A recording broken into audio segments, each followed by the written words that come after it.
हाँ मैं व्यासाय विष्णुरूपाय व्यासरूपाय विष्णवे नमो वै ब्रह्मनिधये वासिष्ठाय नमो नमः। वेदांत भगवान सद्गुरुदेव महाराज की पुराण पुरुषोत्तम भगवान की बालकृष्ण भगवान की जय।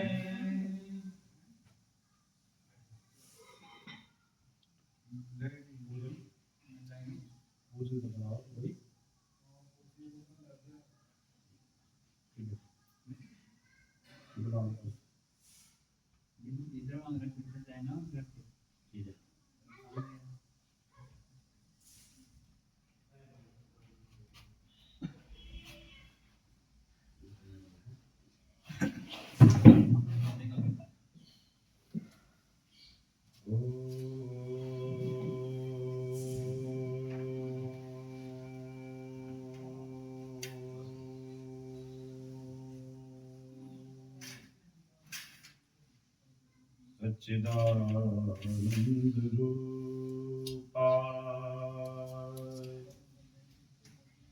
विश्वोत्पत्त्यादिहेतवे तापत्रय विनाशाय श्रीकृष्णाय वयं नमः। सीतानाथ समारम्भम् रामानन्दं मध्यमाम् अस्मदाचार्यपर्यन्तम् वन्दे गुरुपरम्पराम्। नेयं सदा परिभवग्नमवेष्टदोहम् तीर्थास्पदं शिवविरञ्चिनुतं शरण्यं विरतार्तिहं प्रतपादभवादिपोतं वन्दे महापुरुषते चरणारविन्दम्।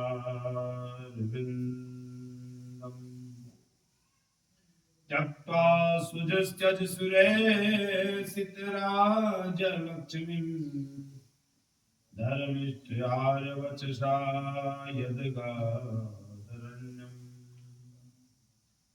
मायामृगं दहितैर्चितिमन्मदावत् वन्दे महापुरुषते चरणारविन्दम्। कृष्णं नारायणं वन्दे कृष्णं वन्दे व्रजप्रियम् कृष्णं द्वैपायनं वन्दे कृष्णं वन्दे कृताश्रुतम्। जय जय श्री राधारमण जय जय नवल किशोर जय गोपी चित चोर प्रभु जय जय माखन चोर। सब द्वारन को छोड़ कर मैं आया तेरे द्वार। हे वृषभानु की लाडली तू मेरी ओर निहार। गंगा मोरी स्वामिनी मैं गंगा तेरुदार। जन्म जन्म मोहि दीजियो श्री चरण निवास। लेत सदा सुधि दीन की सदा कृपा के धाम। जननी जनक लोकेंद्र के प्रभु श्री सीताराम। बोले सीताराम भगवान की बोले राधे श्याम भगवान की सतगुरुदेव भगवान की बाकी बिहारी लाल की नमः पार्वती पतये हर हर महादेव। प्रपद मकरंद पीयूष कारण करुणा वरनालय राधा कृष्ण युगल चरणारविंद को बारंबार प्रणाम करते हुए श्रीमद् परमहंस संहिता श्रीमद् भागवत महापुराण को बारंबार प्रणाम करते हुए वेद वेदांत उपनिषद में मानसा कर्मकांड के विशेष विशेषज्ञ विद्युत मार्तंड विद्युत भास्कर उपस्थित विद्युत समस्त ब्राह्मण देवताओं को बारंबार प्रणाम करते हुए भारतवर्ष की शक्ति भक्ति स्वरूपा श्रद्धावरी माताओं एवं श्रोता बंधुओं गोस्वामी परिवार की ओर से यह दिव्य श्रीमद् भागवत कथा अपने पितरों के उद्धार और मनुष्य वाचा कर्मणा सभी प्रकार की कामनाओं के लिए पूर्ति के लिए यह दिव्य श्रीमद् भागवत कथा हम सब लोग गत 3 दिवस से सुन रहे हैं। आज चतुर्थ दिवस में हम जन्म प्रभु का जन्म उत्सव मनाएंगे। आइए उससे पहले हरि नाम का आस्था मेरो राधा माधव नीलमणि गोपाल मुरलिया वारो मेरो राधा माधव नीलमणि गोपाल मुरलिया वारो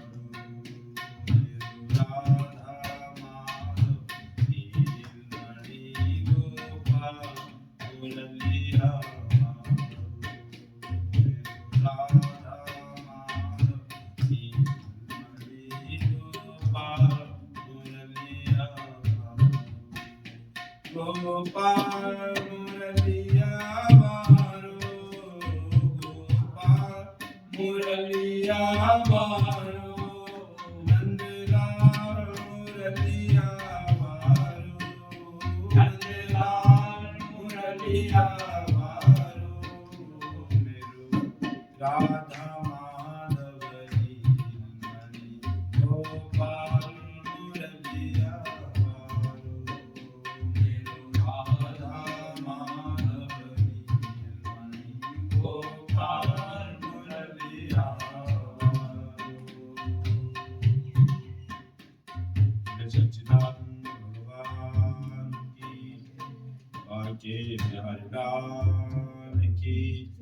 नमः पार्वती पतये हर हर महादेव।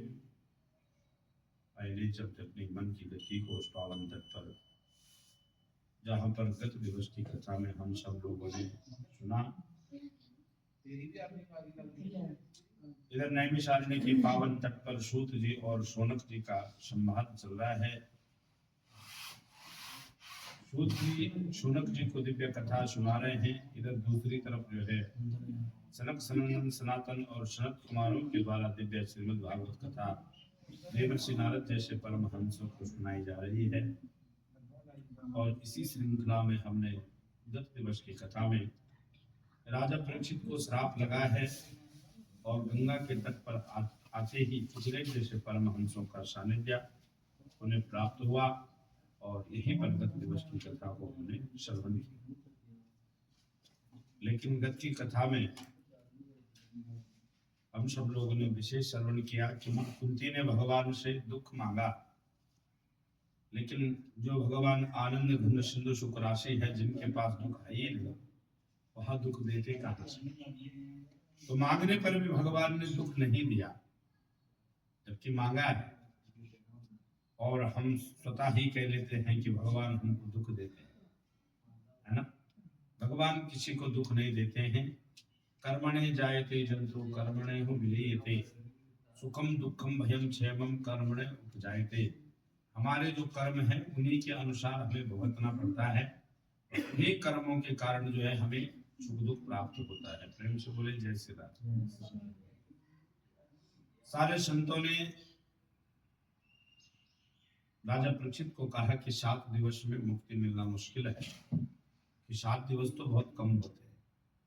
लेकिन सुखदेव जैसे परमहंसों का सानिध्य प्राप्त हुआ तो वहां पर कहा है कि हे राजा परीक्षित, ये सुखदेव नहीं, ये साक्षात भागवत ही तुम्हारी मुक्ति का साधन बनकर आ रही है। और यहाँ पर भगवान का कौतुक भी देखिए, यहाँ पर लिखा है कि तत्रा भगवत भगवान व्यास पुत्रो यदृक्षयागा मकमानो न पिज्जा अलक्ष लिंगो निजलाभ तुष्टो वृद्धश्च वालैर वधूत्वेश। सुखदेव जी कैसे आए कि कहते सुखदेव नहीं, तत्रा भगवत भगवान व्यासुरु, व्यास पुत्र के रूप में साक्षात भगवान ही चलकर आए। देखिए जब समीप मुनि इधर जो है, जब अश्वत्थामा ने वज्र का प्रहार किया तो भगवान ने गर्भ में उतरकर जो है चक्र से लाला की रक्षा करी। लेकिन आज ब्राह्मण पुत्र ऋषि पुत्र ने वाक वज्र का प्रयोग किया तो स्वयं भगवान ही भागवत वाणी स्वरूप में प्रकट हो गए। अपने भक्तों को बचाने के लिए प्रभु हर प्रकार से संभवतः प्रयास करते हैं और हर प्रकार से बचाने के लिए आते हैं। तो आज स्वयं भगवान ही भागवत के रूप में प्रकट हुए हैं। और जैसे ही राजा परीक्षित ने श्री सुखदेव स्वामी को एक आसन पर बिठाया तो संतों ने कहा जो महान संत होते हैं वह ज्यादा देर तक किसी की तारीफ भी सुनना पसंद नहीं करते। इसलिए ये जो संत हैं, ये जितना देर जो है गौ दोहन में लगता है, गाय को दोहन करने में, उतना समय से अधिक ये कहीं रुकते भी नहीं। इसलिए शीघ्र जो है आप क्या करिए कि अपने मतलब की बात करो जो तुम्हें पूछना है। अतः पृच्छामि संसिद्धिं योगिनां परमं गुरुं पुरुषस्य यत्कार्यं म्रियमाणस्य सर्वदा। राजा परीक्षित ने कहा, हे मुनिवर, मैं आपसे पूछना चाहता हूँ, अतः पृच्छामि संसिद्धिं योगिनां परमं गुरुं, आप लोगों के परम गुरु हैं, कि पुरुषस्य यत् कार्यं म्रियमाणस्य सर्वथा, जिस व्यक्ति की मृत्यु नजदीक हो उसको क्या करना चाहिए। अब मृत्यु तो सबके नजदीक है क्योंकि हमारा काल दिखता नहीं है, लेकिन काल तो हर समय हमारे आसपास ही है। अगर एक दांत जो है अचानक टूटते हुए पेट में चला जाए, नाखून थोड़ा ज्यादा कट जाए तो कैंसर हो सकता है। तो काल तो आसपास किसी भी बहाने से आ सकता है। तो जिस व्यक्ति ने मरना हो, शीघ्र मरना हो महाराज, उसको क्या करना चाहिए, उसके लिए उपाय होता है। और जैसे ही सुखदेव स्वामी ने ऐसा प्रश्न सुना तो वरीयाने ते प्रश्न कृत्ये लोकहितं नृपे आत्मविसंविता पुंसा श्रोतभ्यादिषु या परः। वरीयाने ते प्रश्न, हे राजन आपने बहुत सुंदर प्रश्न पूछा है, मैं आपके प्रश्न की सराहना करता हूँ। ये ऐसा प्रश्न कोई साधारण व्यक्ति नहीं पूछ सकता। आत्मवित्त जो महापुरुष हैं, जो संसार से मुक्त हो चुके हैं, वैसे ही ऐसा प्रश्न पूछते हैं। हम प्राय संतों के पास जाते हैं तो जीवन उद्धार के लिए कई प्रकार के प्रश्न पूछते हैं। महाराज मकान नहीं बना, दुकान नहीं बना, कर्जा हो रखा है, बेटी का ब्याह नहीं हो रहा, बच्चों की पढ़ाई नहीं हो रही। लेकिन राजा के पास तो इससे ज्यादा जिम्मेदारी थी, राजा तो हमसे ज्यादा जिम्मेदार होता है राज्य का। लेकिन उसके बावजूद भी उन्होंने जब सुन लिया कि सुखदेव जैसे परमहंस हैं, ये जो बताएंगे वो सत्य होगा, उनसे ऐसा कोई प्रश्न नहीं पूछा और सीधा प्रश्न पूछा कि म्रियमाण व्यक्ति को क्या करना चाहिए, जिसकी मृत्यु नजदीक। यहाँ से कथा मात्र राजा परीक्षित की नहीं, हमारी भी अपनी कथा हो जाती है, क्योंकि 7 दिवस में हम सबने भी मर जाना है। प्रेम से बोलो जय श्री राम। कहते हैं राजन, मानव शरीर की ऐसी बुद्धि कहाँ है। निद्रया ह्रियते नक्तुम व्यवाहेन चावया दिवाचारते हया राजन कुटुंबा वरणे नवा। कहते बहुत मुश्किल से ये मानव शरीर मिलता है और कलयुग में मानव शरीर 100 वर्ष की लगभग आयु है। तो इसमें से निद्रया ह्रियते नक्तुम 50 वर्ष तो निद्रा में चले जाते हैं। अब उसमें से भी विवाहेन चवावया 15 वर्ष बचपन के जो है वो खेल कूद में चले जाते हैं। कितने बच्चे? 35। अगर फुल प्ले 100 वर्ष मिले तो अब उन 35 में से भी आधा जो है व्यवहार में चला जाता है। बोल भाई साहब कहाँ गए थे? बोल शादी में गए थे। किसके पड़ोसी? है ना कहीं जाना पड़ता है। अब कितने बचे? 17 साल। अब 17 साल में से भी कुटुंबा भरने में राज, उनमें से भी अधिक समय परिवार की चिंता, मेरा बेटा भैया कैसा खाएगा, कैसा रहेगा, मकान कैसा बनेगा। उनमें से भी अधिकतम समय जो है कुटुंब के भरण पोषण में निकल जाता है। अब बताओ कितना समय बचा है? प्रेम से बोलो जय श्री राम। कितना बचा हुआ है अपने है? कुछ बचा है? ये सच्चाई है। देखो दिन को सब जागते हैं, रात को सब सोते हैं। जीवन की 100 वर्ष में तो 50 वर्ष तो ऐसे चली गई। अब उसमें से भी जो है 50 वर्ष में से भी 15 वर्ष जो है खेलने कूदने में, वैसे तो 25 चले जाते हैं, लेकिन 15 मान, अब 35 बचे। अब उन 35 में से भैया हिसाब लगाओ, आधा दिन तो इधर उधर के व्यवहार में चला जाता है। मौसी की लड़की की शादी है और उधर जो है नाना जी पूरे हो गए, 13 दिन फिर वहीं रहो, है ना, ऐसे ही चले जाते हैं। और अपने कल्याण के लिए कितना समय बचता है? फिर कुटुंब भरण के लिए, बच्चों की पढ़ाई, पुराना कर्जा उसको निपटाने में सब जो है जीवन, और व्यक्ति अपने जीवन के लिए कुछ कर ही नहीं पाता है। प्रेम से बोले जय श्री राम। इसलिए आपने राजन एक जिम्मेदार होने के बावजूद भी बहुत सुंदर जो है प्रश्न पूछा है। और इसके लिए सबसे बढ़िया है कि आप सरलता से श्रीमद् भागवत को सुनो, क्योंकि तस्मात् भारत सर्वात्मा भगवान ईश्वरो हरि श्रोतभ्यः कीर्तितभ्यः स्मर्तभ्यः जतावयम्। भगवान की कथा को सुनो, सबसे पहले श्रोतभ्या, इसको मन लगाकर सुनो, और जो सुना है उसका कीर्तन करो, कीर्तितभ्या, और उसका कीर्तन के साथ याद रखो, स्मर्तभ्यः जतावयम्। और जो सुना है उसको याद करो, और जो याद हो गए उसको खूब भगवान का नाम जपते जपते जो है स्मरण करते करते बदल। इदम भागवतम नाम पुराणम ब्रह्म संहितम। अब क्या सुने? कथाएं तो बहुत है, कहते इसके लिए सबसे सरल है श्रीमद् भागवत। यहाँ ब्रह्म संहित वेदों का ही सार है, और यहाँ पूर्व में मेरे पिता ने जो है लिखा है। उस भागवत को अगर आप सुनोगे राजन, तो निश्चिंत जो है आप मुक्ति प्राप्त करोगे। तो इदं ते विदस्यामे महाकोरिचको भवान यस्या सरलतामासु सन्मुकुंदे मति शपि। इस भागवत कथा को सुनने से आपकी जो मति है वहां जो है सीधे भगवान में लग जाएगी। प्रेम से बोलो जय श्री राम। कहते महाराज मति तो लगेगी, लेकिन ये मति तो 7 दिन के लिए, और 7वां दिन तो तक्षक आएगा और हमें डस देगा। सुखदेव स्वामी बोले राजन 7 दिन बहुत होते हैं।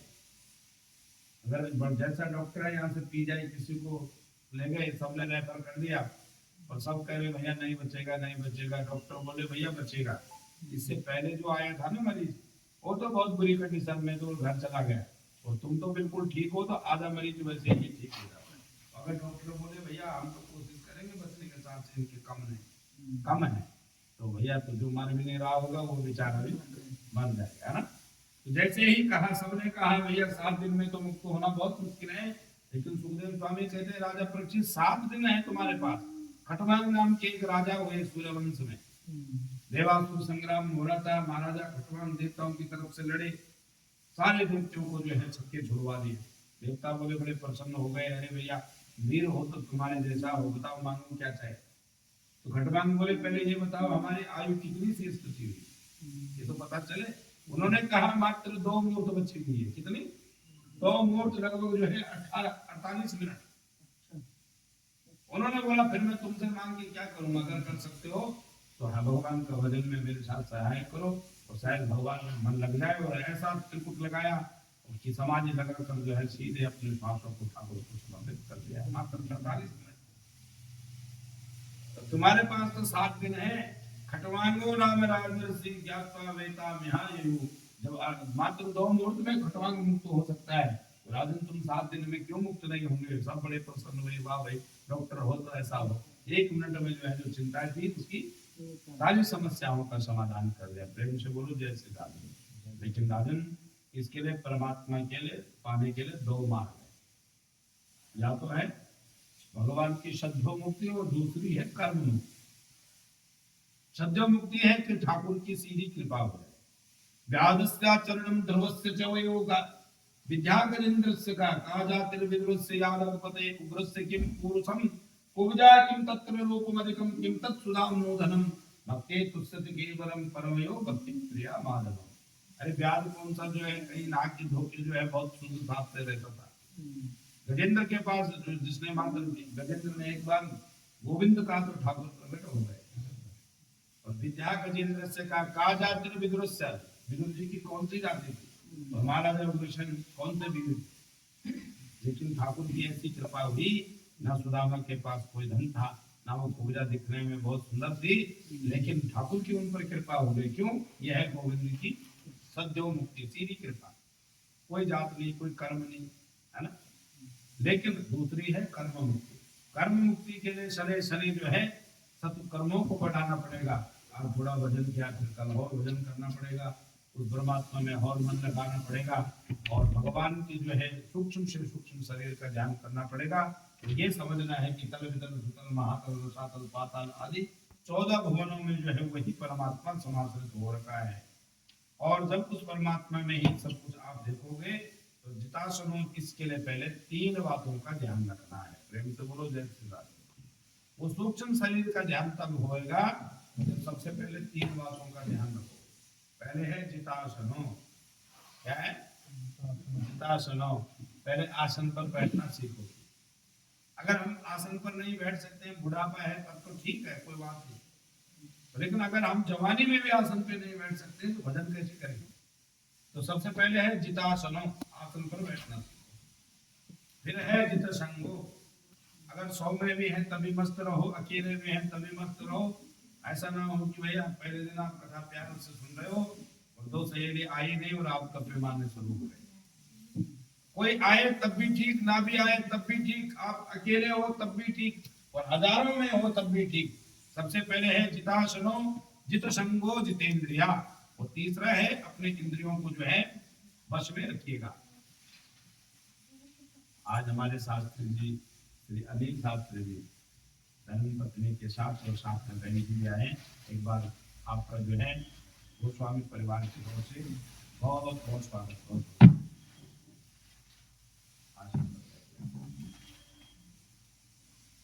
तो जितासनो जित संगो जितेंद्रिया, 3 चीजों का हमने ध्यान रखना है कि अगर पहले जो है आसन पर बैठना हमको आना चाहिए, और दूसरा जो है हमारे इंद्रियों पर हमें बस में होना चाहिए।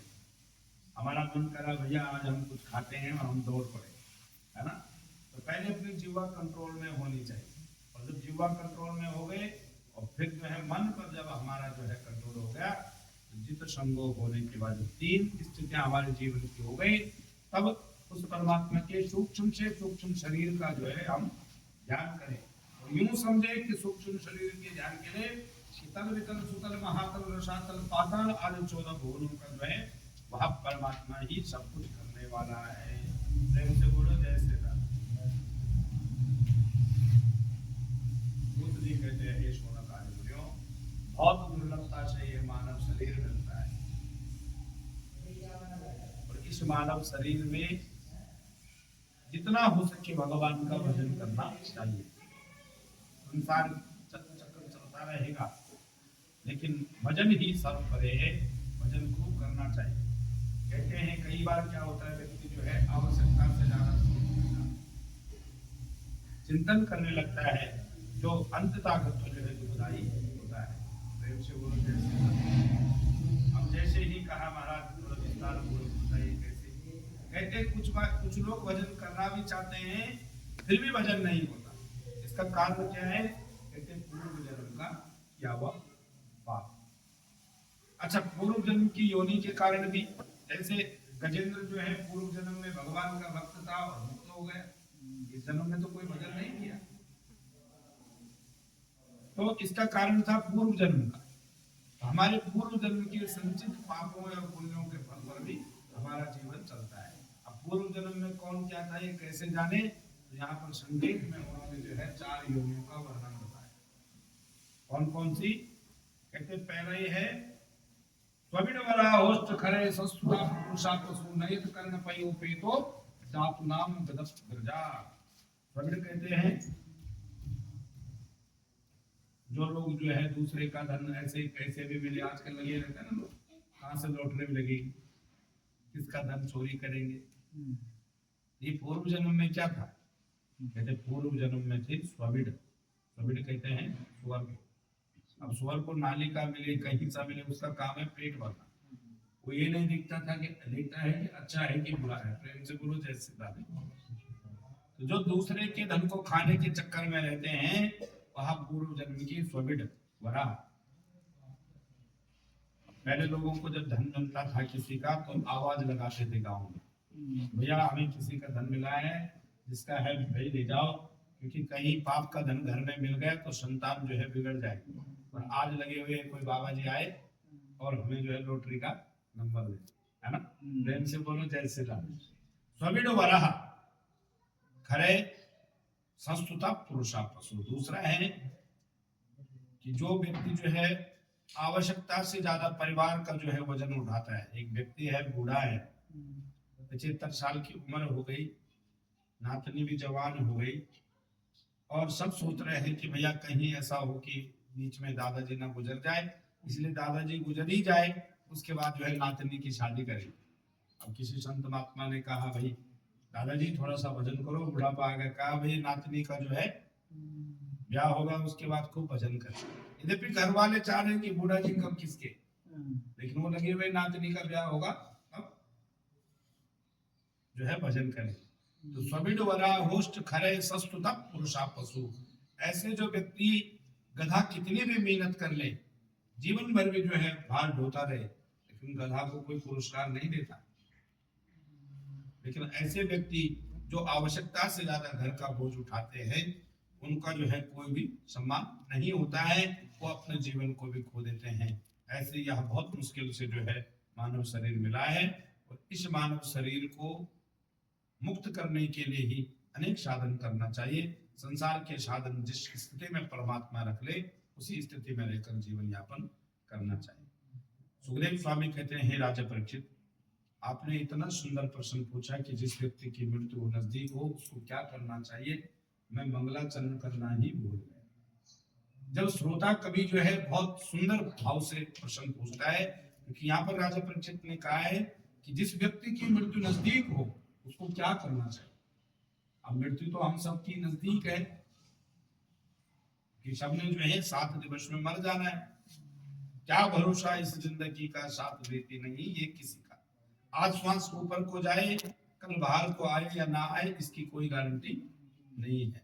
इसलिए हे राजन, आपने जो है लोक कल्याण के लिए प्रश्न पूछा, और वरीयानि सते प्रश्न करते लोक हितम नृपा, और उसकी सराहना करते करते जो है मैं मंगलाचरण करना भी भूल गया। और यहीं पर उन्होंने जो है परमात्मा का ध्यान किया, परमात्मा के लिए जो है प्रणाम किया।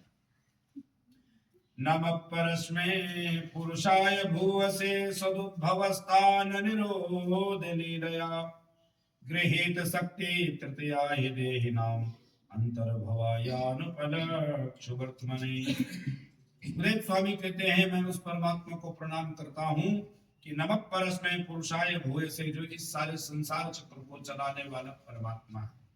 हे गोविंद, हे ठाकुर, जिनके कीर्तन करने से, जिनके स्मरण करने से, जिनके बंधन करने से संसार के सारे कलमश, सारे पाप समाप्त हो जाते हैं, ऐसे जो सुभद्र भगवान है उनको मैं सुखदेव प्रणाम करता हूँ। यत् कीर्तनम यत् स्मरणम यदीक्षणम यद वंदनम यत् श्रवणम यदर्हणम लोकस्य सद्यो विदनोति कल्मषम तस्मै सुभद्रा श्रवसे नमो नमः। जिन परमात्मा के कीर्तन करने से, स्मरण करने से, वंदन करने से लोकस्य सद्यो, संसार के जो कल्मष है, पाप वो समाप्त हो जाते हैं, ऐसे सुमने सुंदर भद्र मने कल्याण करने वाले परमात्मा को मैं परमात्मा को प्रणाम करता हूँ।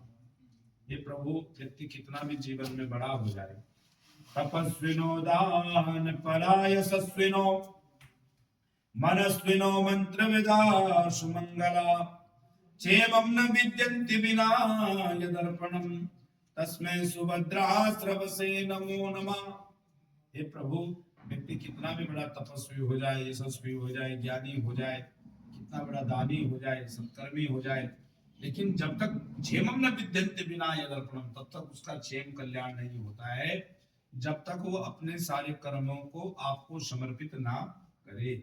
और जब वो अपने सारे कर्मों को हे गोविंद समर्पित करेगा, तभी जो है उसका कल्याण होगा।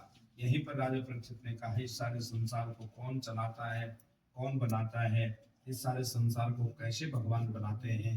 तो यहीं पर उन्होंने अनेक प्रकार से प्रश्न सृष्टि के बारे में पूछा। तूने दुनिया क्यों बनाई सांवरिया, तूने दुनिया क्यों बनाई सांवरिया, तूने दुनिया क्यों बनाई सांवरिया, तूने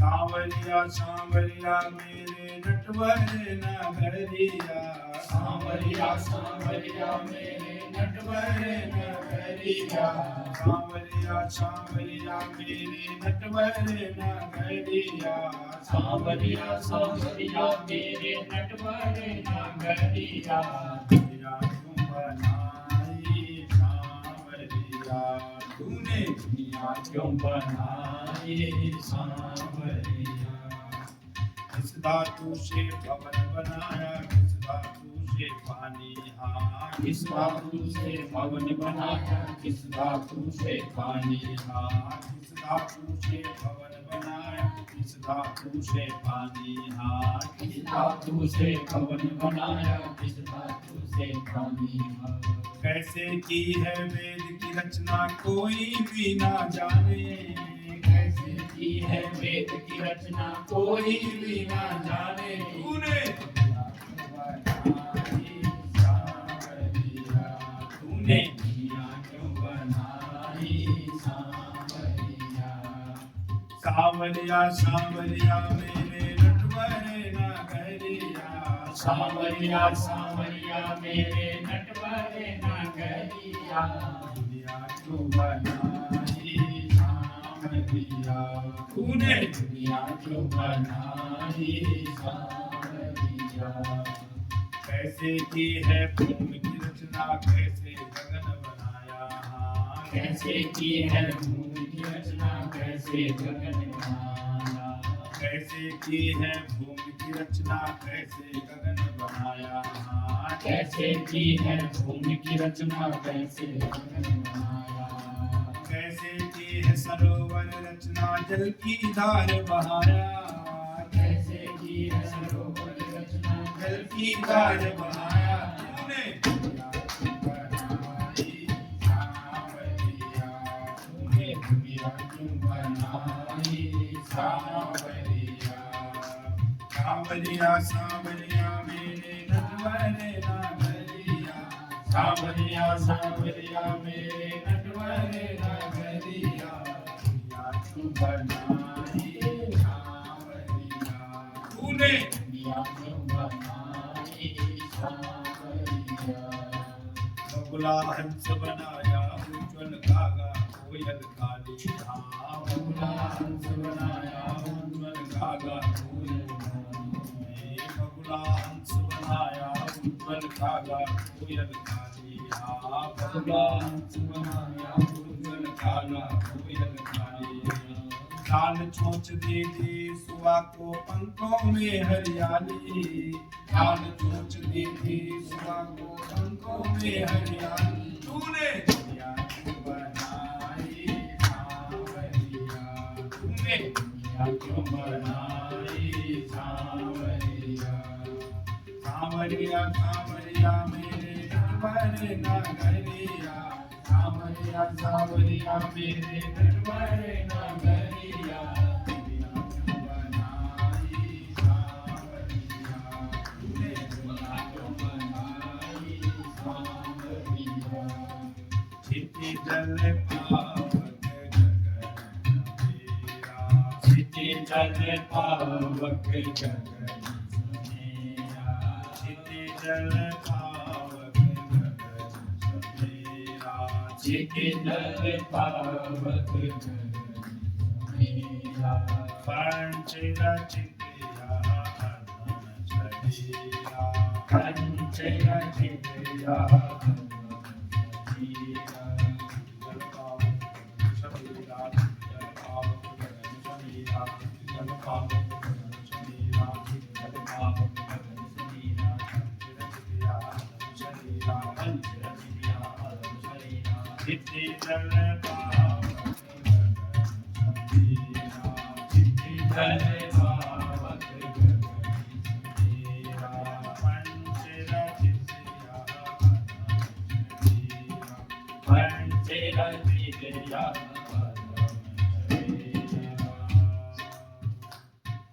भागवत महापुराण की जय, सद्गुरुदेव भगवान की जय, भाग्य बिहारी लाल की जय। नमः पार्वतीपतये, हर हर महादेव। सुखदेव स्वामी कहते हैं, हे राजा परीक्षित, आपने बहुत सुंदर प्रश्न पूछा है। आखिर इस सारे संसार को कौन बनाता है? वास्तविक में जो जीवन में पूछने योग्य प्रश्न है वो यही है, ये सारा संसार को चलाता कौन है? विचार करें, कौन दिन कर रहा है, कौन रात कर रहा है, ये सारी व्यवस्था कौन देख रहा है? हमसे तो अपने घर की व्यवस्था नहीं देख रहा।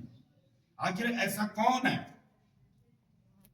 कि जो सारी सत्ता को चला रहा है, जिसके इशारे मात्र पर सारा संसार जो है यथा विधि हुताग्नि नाम, जो फिक्स समय है उसके अनुसार चल रहा है।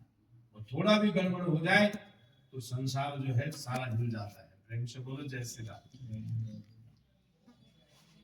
आज जैसे ही पूछा, ये सारे संसार को बनाने वाले जो है परमात्मा है। कहते जब सारा संसार जलमग्न हो जाता है, पानी पानी हो जाता है, तो उस समय उस पानी के ऊपर जो है भगवान वट वृक्ष के पत्ते के ऊपर बाल कृष्ण के रूप में, बाल कृष्ण भगवान की। वटस्य पत्रस्य पुटे शयानम बालम मुकुंदम मनसा स्मरामि। ऐसे जो बाल मुकुंद भगवान प्रकट होते हैं, तो उन्हीं के नाभि कमल से जो है कमल प्रकट होता है। क्या होता है? कमल प्रकट। और उस कमल से जो है ब्रह्मा जी प्रकट होते हैं। और ब्रह्मा जी ने चारों तरफ देखा, तो चारों तरफ देखते ही उनके चार मुख प्रकट हो गए। और जैसे ही चार मुख प्रकट हुए, उसी समय उन्होंने सोचा, हे भगवान मैं कौन हूँ, क्या करूं, क्यों जन्म हुआ है, क्योंकि और तो कोई है नहीं। तो उसी समय आकाश से एक जल की बूंद गिरी। और जब जल की बूंद जमीन पानी में गिरती है तो आवाज कैसे आती है? टप आती है कि नहीं आती? और उसी तप को उन्होंने स्वर ब्रह्म समझकर तप जो है समझा।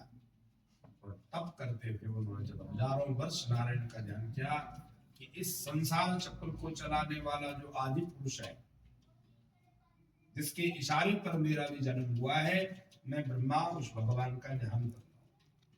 तब जाकर जो है नारायण ने दर्शन दिया। नारायण कौन है? आपो नारायते प्रोक्ता आपो में है नर सुन्नवा तेनम शयनम कुर्वन्ति एते नारायण स्मृता। आप कहते हैं जल, जो जल से प्रकट होते हैं और जल जिनमें विराजमान है, उन्हीं परमात्मा के हृदय चक्र से जब वो विराट रूप धारण करते हैं तो जल उन्हीं से प्रकट होता है। और जब वो सूक्ष्म रूप धारण करते हैं तो वो जल में ही वट वृक्ष के पत्ते के ऊपर खेलते हैं। यानी जो जल में भी निवास करते हैं और जल जिनमें निवास करता है, ऐसे जो नारायण हैं उनका हम स्मरण करते हैं, प्रणाम करते हैं। अब जैसे ही वो प्रभु प्रकट हुए, ब्रह्मा जी ने कहा, प्रभु मुझे आदेश करो कि मेरा जन्म क्यों हुआ है। तो उसी समय नारायण ने कहा, हे ब्रह्मा जी तुम सृष्टि का विस्तार करो। और यहाँ पर उन्होंने कहा कि हे प्रभु मैं सृष्टि का विस्तार तो करूंगा, लेकिन तुम्हारे और मेरे सिवा जो है कोई देख नहीं रहा है। और कहीं मुझे इस बात का अभिमान हो गया कि सब कुछ मैं ही करता हूँ, सारा संसार मैंने बनाया है और सबसे बड़ा मैं ही आप हैं, तो आपको तो मैं जानता हूँ, अब जो सृष्टि होगी वो तो मुझे ही देखेगी। पर कहीं मुझे इस बात का अभिमान हो गया कि सब कुछ करता धरता मैं हूँ, तो फिर क्या होगा? तो यहीं पर अभिमान ना हो, तो यहीं पर चतुर्थ श्लोक की भागवत का ज्ञान भगवान ने जो है ब्रह्मा जी को दिया। कहा ये ब्रह्मा जी यूं समझे, अहमेवा समय वाग्रे नानम, कहते हैं यूं समझना कि मेरे से पहले भी कोई था और मेरे बाद भी कोई है। जब मैं रहूंगा तब भी कोई और मालिक है, और जब मैं नहीं रहूंगा तब भी कोई और इस सत्ता को चलाने वाला है। हम कोई गाड़ी खरीदते हैं, जब तक तो हम ड्राइवर बनकर रहते हैं तब तक कोई टेंशन नहीं, और जब हम सोचते हैं कि अब हम मालिक हैं गाड़ी के, फिर पंचर भी लगाना पड़ेगा, तेल भी भरवाना पड़ेगा, सफाई भी करनी पड़ेगी, तनख्वाह भी देनी पड़ेगी, बताओ सब कुछ करना पड़ेगा ना उस गाड़ी की पूरी मेंटेनेंस। और जब हम सोचें कि भैया हम तो ड्राइवर हैं, फिर मालिक से लेते रहो और उसकी देखभाल करते रहो। तो जब हम समझेंगे इस संसार के मालिक हम हैं, तब जाकर कष्ट आएगा। जब सोचेंगे कि सब कुछ करने वाला परमात्मा है, तो फिर कोई कष्ट नहीं। इसलिए हे ब्रह्मा जी ये समझ के रहना कि मैं मात्र जो हूँ चौकीदार हूँ, और हकीकत जो मालिक है वो कोई और है। और जब तक हम ये समझ के रहेंगे हम नहीं कोई और करता है, तब तक तुम्हें किसी भी प्रकार का कोई अभिमान नहीं आएगा। बोले भक्त वत्सल भगवान। ब्रह्मा जी ने सबसे पहले जो है मानसी सृष्टि को उत्पन्न करना प्रारंभ किया। अब उस समय भगवान के ध्यान से उठे थे कि इससे पूर्व में तपस्या करी, और संकल्प मात्र के लिए जो है संकल्प लिया कि भाई मेरे साथ जो है सृष्टि के विस्तार करने के लिए 4 पुत्र होने चाहिए। और जैसे ही संकल्प लिया तो 4 पुत्र जो है मन में जैसे पुत्रों का चिंतन किया, छोटे छोटे प्यारे प्यारे जो साथ में हाथ बटाए है ना, तो ऐसे जैसे विस्तार किया तो उसी समय सनक सनंदन सनातन सनत कुमार 4 पुत्र प्रकट हुए। और बाबा ने कहा बेटा सुनो, खूब भजन करो लेकिन साथ में मेरे साथ सृष्टि का विस्तार करो। वो हरि शरणम कहते हुए बोला बाबा देखो इस संसार के चक्रों में तुम ही पढ़ो, हम तो मात्र भजन करें। ब्रह्मा जी बोले हमारे बेटे होकर हमको ही मना करते हो, अभी तो छोटे हो, अभी पैदा ही हुए हो, और अभी से हमें जवाब देना शुरू कर दिया। और मैं पिता हूँ, और पिता को नहीं समझ पा रहे, तुम पिता की आज्ञा का पालन नहीं कर रहे। अब माता पिता की जैसा भाव होता है वैसे ही पुत्र होते हैं। अब ब्रह्मा जी तपस्या के बाद तुरंत बच्चों को प्रकट किया, तो भगवान के में ही लीन रहने वाले बच्चे प्रकट हुए। सनक सनंदन सनातन। उन्होंने कहा बाबा तुम कुछ भी करो हम संसार में नहीं पड़ेंगे, इसलिए अरे बच्चों जैसी बात करते हो, जाओ तुम जीवन पर्यंत बाल बुद्धि बच्चे जैसे ही बने रहोगे। तो वृद्धों के भी वृद्ध हैं लेकिन 5 वर्ष के ही बने रहते हैं। सनक सनंदन सनातन समान। और ब्रह्मा जी को क्रोध आया, तो उसी क्रोध जब आता है तो कहाँ दिखता है, लाट में दिखता है, भौरे भैया बड़ी टेढ़ी भौरे हो रही है। उसी समय वहां से रुद्र भगवान प्रकट हुए। बोले रुद्र भगवान। अब भगवान रुद्र को कहा कि तुम जो है सृष्टि का विस्तार करो।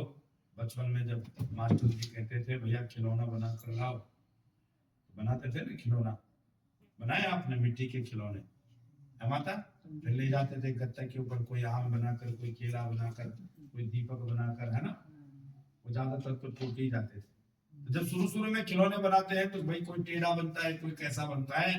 अब भोलेनाथ ने जैसे ही सृष्टि का विस्तार किया तो भाई किसी के 2-2 3-3 मुख बना दे, किसी के एक भी मुख नहीं बने, किसी के 4-4 हाथ बन गए, किसी के हाथ भी नहीं बने।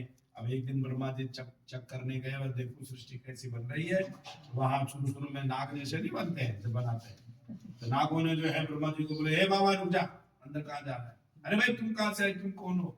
उन्होंने कहा भैया हमारा मालिक अंदर बैठा हुआ है जिसने हमको बनाया है, कई बार उससे मिला दो, फिर जो मर्जी वो करना। शंकर जी को हाथ खोलते हुए कहा बाबा ये तो ऐसी भूत प्रेतों की जो तुम सेना खड़ी करोगे, ये तो ब्रह्मा को ही खा जाएंगे, इसको मत करो। प्रेम से बोलो जय श्री राम। अब इधर फिर से जो है उन्होंने संकल्प लिया, तो अब की बार जो है 10 पुत्रों को प्रकट किया, जो नवयोगेश्वर कहलाए गए, और 10वां जो है देवर्षि नारद जी। अब इधर जो है नवयोगेश्वर फिर भी लगता है कि पूरा संसार खाली है, अभी भी सृष्टि का विस्तार नहीं हुआ। तो उन्होंने अपने जो है हृदय से जो है धर्म को प्रकट किया और पृष्ठ से पाप। प्रेम से बोलो जय श्री राम। अब उन्होंने कहा कि अभी भी सृष्टि का विस्तार नहीं हो रहा है, तो उन्होंने अपने दाहिने अंग से जो है मनु महाराज को प्रकट किया, और बाएं अंग से जो है शत्रुपा देवी प्रकट हुई। इन्हीं मनु और शत्रुपा के कारण, इन्हीं मनु के कारण हमारा नाम क्या पड़ा, मानुष पड़ा। और जो लोग कहते हैं हम मनुस्मृति को नहीं मानते हैं, हम उनको मानुष भी नहीं मानते हैं, क्योंकि मनुपुत्र होने के नाते हमारा नाम मानुष है। और जो मनु को ही नहीं मानते कि तुम मनुवादी हो, मनु को नहीं मानते, चलाते ना, ये चल रहा है कार्य। जो मनु को ही नहीं मानते हैं तो हम उनको मानव भी नहीं मानते। तो जल, पृथ्वी, वायु, आकाश, अग्नि, 5 तत्वों के साथ जो है, इस पृथ्वी के साथ उन्होंने कहा यहीं से मैथिली सृष्टि प्रारंभ होगी। लेकिन मनु जी ने कहा महाराज एक बात बताओ, वहां तो कुछ नहीं है संसार में, यहीं से जो है जल, पृथ्वी, अग्नि, 5 तत्वों से जो है शरीर का निर्माण प्रारंभ हुआ। लेकिन उसी समय एक राक्षस हुआ जिसका नाम है हिरण्याक्ष, जो भयंकर दुष्ट है। वो पृथ्वी को जो है रसातल में ले गया। लेकिन जैसे देवर्षि नारद जी ने उसको रोकने की कोशिश करी, हिरण्याक्ष बोलता है, हे बाबा एक बात बता, क्या तुझे लड़ना लुड़ना आता है कुछ? नारद जी बोले, भाई मुझे लड़ना लुड़ना तो नहीं आता है, लेकिन लड़ाना ठीक तरह से आता है। अच्छा किससे लड़वाएगा? तो उसी समय जो है ब्रह्मा जी के नाक से जो है छूट निकली और भगवान वरा प्रकट हुए। वरा भगवान ने जो है एक थप्पड़ मारे हिरण्याक्ष को, उसके सारे प्राण निकल गए और प्राण गोविंद से सीधे जो है ठाकुर में समाश्रित हुए। ये हिरण्याक्ष और हिरण्यकशिपु जो है पूर्व में भगवान के ही जो पार्षद हैं जय विजय, उनके श्राप से राक्षस हुए। एक बार सनक सनंदन सनातन संत कुमार जो है भगवान विष्णु को मिलने जाते हैं। जय विजय ने कहा, हे बाबा तुम छोटे बच्चे हो, 5 वर्ष के ही लगते हो, अंदर कुछ उधम मचा दोगे, अंदर नहीं जा। सनक सनंदन सनातन सनत कुमार बोले, अरे भगवान के इतने करीब होने के बावजूद छोटे बड़े के चक्कर में फंसे हुए हो, कौन छोटा है कौन बड़ा है, कौन अमीर है कौन गरीब है, फिर भी तुम्हारी ये भेद बुद्धि है, जाओ तुम जो है राक्षस बन जाओ। अरे तुमने हमारी आयु देखी है, अरे तुमने हमारा कद देखा है, लेकिन अंदर के दिल की भावना तो नहीं देखे ना। और भगवान के इतने निकट होने के बावजूद भी तुम्हारी ऐसी द्वेष बुद्धि है, जाओ तुम राक्षस बन जाओ। उतने में भगवान प्रकट हुए। भगवान बोले, महाराज महात्माओं इन पर दया करो, इनको छोड़ दो।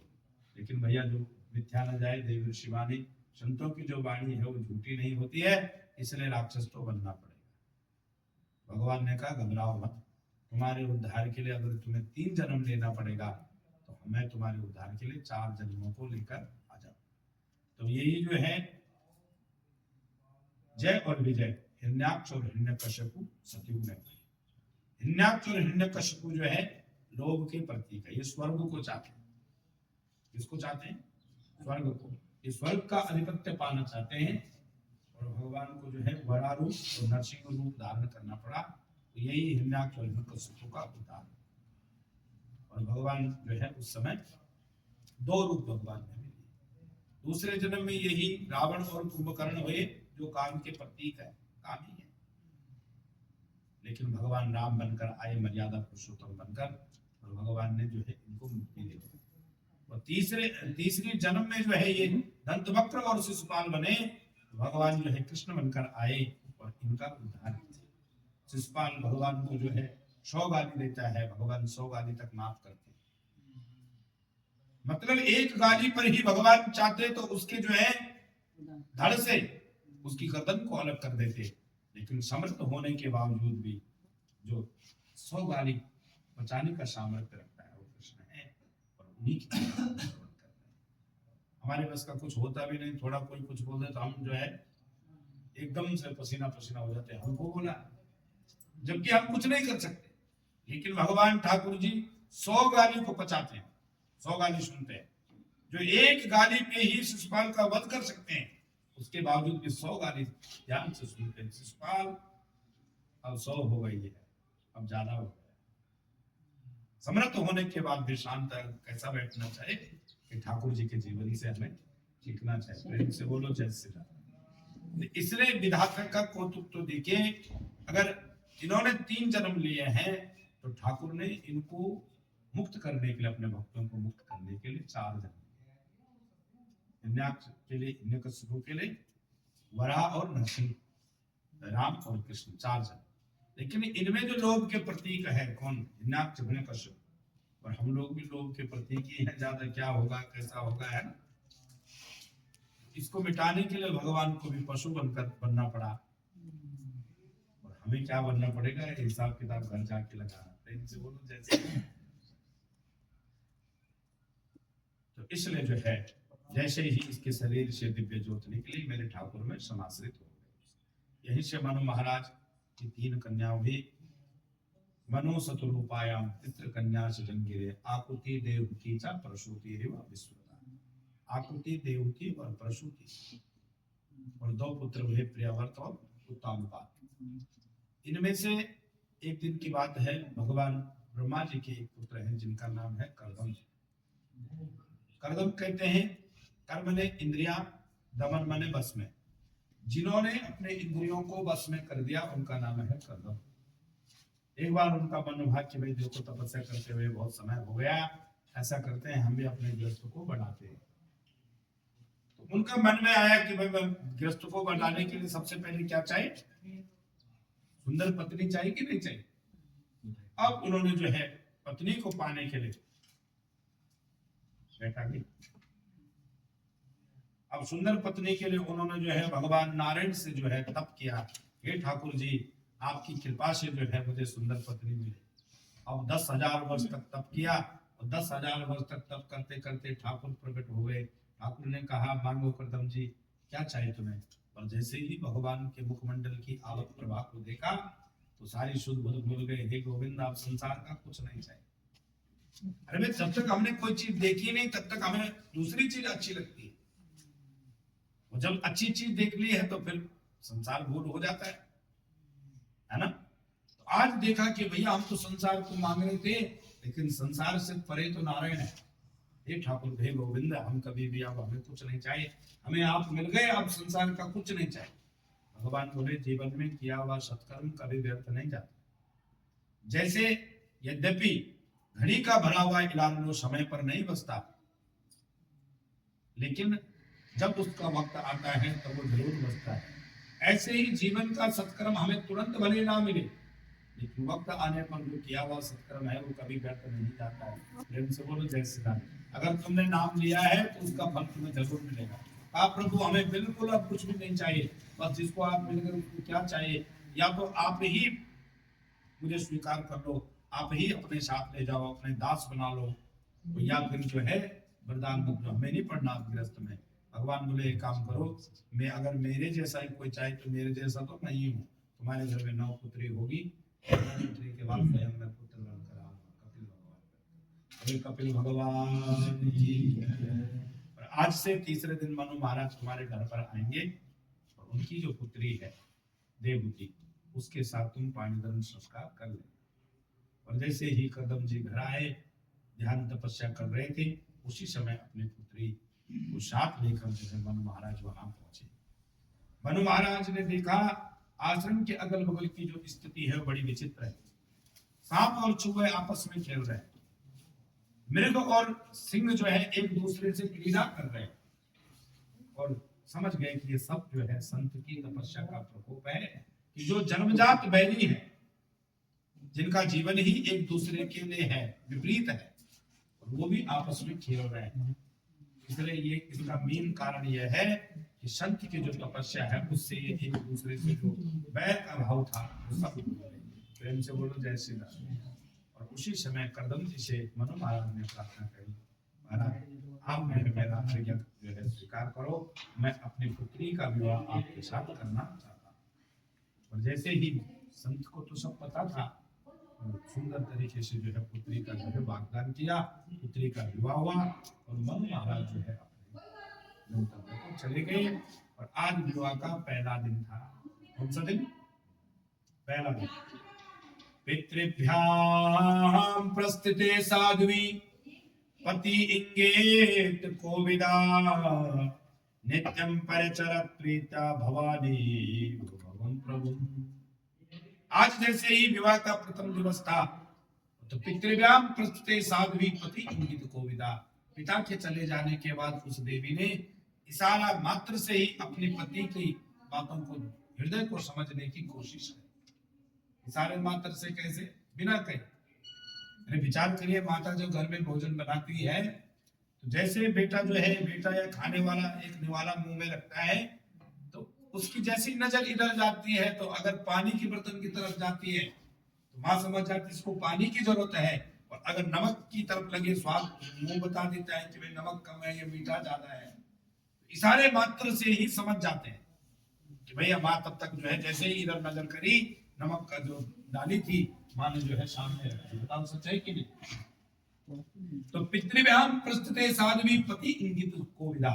पिता के चले जाने के बाद उस देवी ने अपने पति की सेवा इशारे मात्र से करने की जो है प्रयास किया कि मैं भाव से ही बोलने की जरूरत ही ना पड़े।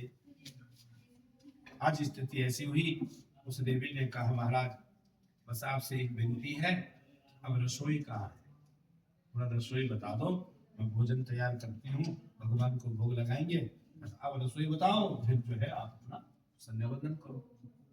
करदम जी बोले देवी देखो आज से पहले तो मैंने कभी रसोई बनाई नहीं, क्योंकि मैं तो चलता फिरता फल फूल जो कुछ मिल जाए उसी से जो है भिक्षा मांगकर अपना जीवन चलाता हूँ, लेकिन अब गृहस्थ में आया हूँ तो यहाँ मेरा कर्तव्य है, पर थोड़ा आज का संध्या वंदन करता हूँ, और संध्या वंदन करते ही जो है उसके बाद में तुम्हारी सारी व्यवस्था करता हूँ। प्रेम से बोलो जय श्री राम। और आज जैसे ही संध्या वंदन के लिए करदम जी गए, आज ऐसा तिलकुट लगाया,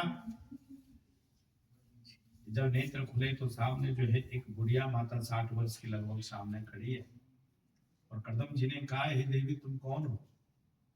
उस देवी ने कहा महाराज याद करो, आज से जो है लगभग 40-45 वर्ष पहले मनु महाराज आपके आश्रम में आए और अपनी एक सुंदर पुत्री को, साथ में जवान बेटी को, 16 वर्ष की बेटी को साथ लेकर आए थे, और आपके साथ उस बेटी का विवाह किया, और उसने पहले दिन ही आपसे कहा कि महाराज रसोई बताओ कहाँ है, और आपने कहा मैं संध्या वंदन करता हूँ, बस मैं वही हूँ जो जवान थी और आज बूढ़ी बनकर आपके सामने खड़ी। और जैसे ही करदम जी ने ध्यान किया हे भगवान, राजा की पुत्री, एकमात्र सम्राट, पहला मानव, उसकी पुत्री ने इतना भाव से अपने को शरीर का भी ध्यान नहीं दिया, दरदरावस्था की हो गई, मेरे लिए जो है इंतजारी कर रही है, सबसे कीमती होता है अपना शरीर, और हे राजपुत्री तो धन्य हो गई है, जिसने इतनी सेवा करी है, मांग तुझे क्या चाहिए।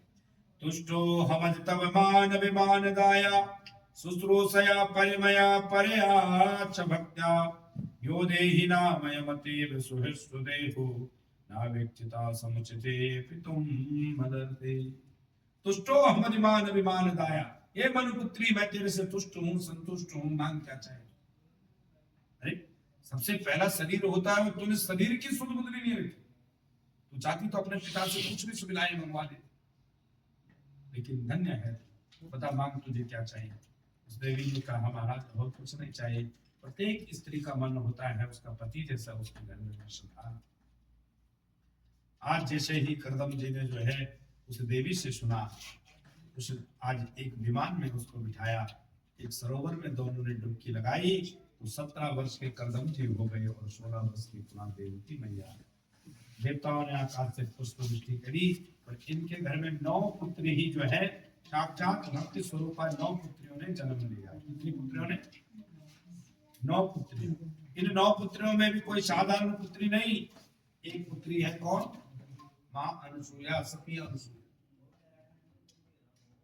आज भी जो है उत्तराखंड में गोपेश्वर में माँ सती अनुसुईया मंदिर है, जिनके संतान नहीं होते वहां जाते हैं, रात और भगवती का निमित्त यज्ञ करते हैं, तपस्या करते हैं, ध्यान करते हैं, और निश्चिंत जो है वहां संतान होती है। और ये अनुसुईया माया कोई साधारण माता नहीं, साक्षात देवता लोग एक बार जो है सती अनुसुईया की परीक्षा के लिए आते। लक्ष्मी बोले जिससे सुनो, अनुसुईया का नाम सुनाई दे रहा है, जहाँ पार्वती जी बोले ये भगवान जिससे सुना वो अनुसुईया की चर्चा करता है, सरस्वती जी कहती है जहाँ सुनो वहां इस अनुसुईया की चर्चा होती है। आखिर हम भी तो देखें ये अनुसुईया कैसी है, पर आज तीनों देवताओं को परीक्षा के लिए भेज दिए, और जैसे परीक्षा के लिए कहा भिक्षाम दी, तो उसी समय उस माँ ने कहा हे देवताओं हे ऋषियों रुको मैं भिक्षा देती हूँ।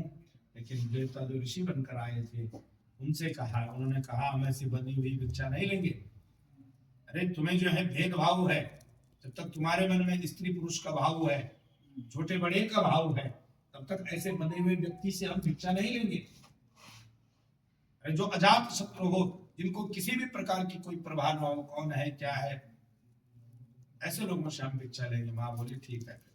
कैसी भिक्षा चाहते हो? कहते नग्न अवस्था में जो है अगर हमें भिक्षा देंगे यति बनकर, तब जाकर जो है हम आपकी भिक्षा स्वीकार करें। माँ बोली ठीक है, थोड़ा मैं अंदर से जल लाती हूँ, आपका पाद प्रक्षालन करती हूँ, थोड़ा पैर की तरफ जो है पैर बोले, और जैसे एक छींटा मारा तो उसी समय जो है वो 6 महीने के बच्चे बन गए। जैसे ही तीनों देवता 6 महीने के बच्चे बने, लक्ष्मी जी ढूंढ रहे पतिदेव नहीं मिल रहे, पार्वती जी ढूंढ रहे पतिदेव नहीं मिल रहे, सरस्वती जी ढूंढ रहे पतिदेव नहीं मिल रहे। तब जाकर कहीं से देवताओं ने कहा ये देविया का चक्कर में वहां झूला झूल रही है, तीनों आए हम भी झूला झूल। माता अनसुया जी ने डाल दियो पालना, माता अनसुया जी ने डाल दियो पालना, झूल रहे तीनों देव बन करके लालना, झूल रहे तीनों देव बन करके लालना।